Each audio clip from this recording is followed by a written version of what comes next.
بھلا یہ کیا بات ہے کہ جب احد کے دن کفار کے ہاتھ سے تم پر مصیبت واقع ہوئی، حالانکہ جنگ بدر میں اس سے دگنی مصیبت تمہارے ہاتھ سے ان پر پڑ چکی ہے، تو تم کہنے لگے کہ یہ آفت ہم پر کہاں سے آ پڑی؟ کہہ دو کہ یہ تمہاری ہی شامت اعمال ہے کہ تم نے پیغمبر کے حکم کے خلاف کیا، بے شک اللہ ہر چیز پر قادر ہے۔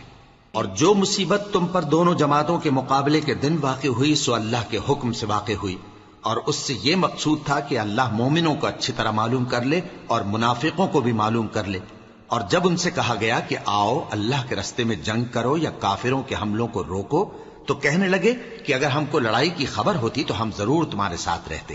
یہ اس دن ایمان کی نسبت کفر سے زیادہ قریب تھے، منہ سے وہ باتیں کہتے ہیں جو ان کے دل میں نہیں ہیں، اور جو کچھ یہ چھپاتے ہیں اللہ اس سے خوب واقف ہے۔ یہ خود تو جنگ سے بچ کر بیٹھ ہی رہے تھے، مگر جنہوں نے اللہ کی راہ میں جانیں قربان کر دیں، اپنے ان بھائیوں کے بارے میں بھی کہتے ہیں کہ اگر ہمارا کہا مانتے تو قتل نہ ہوتے۔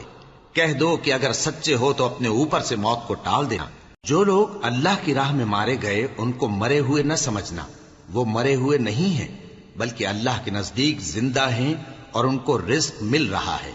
جو کچھ اللہ نے ان کو اپنے فضل سے بخش رکھا ہے اس میں خوش ہیں، اور جو لوگ ان کے پیچھے رہ گئے اور شہید ہو کر ان میں شامل نہیں ہو سکے، ان کی نسبت خوشیاں منا رہے ہیں کہ قیامت کے دن ان کو بھی نہ کچھ خوف ہوگا اور نہ وہ غمناک ہوں گے۔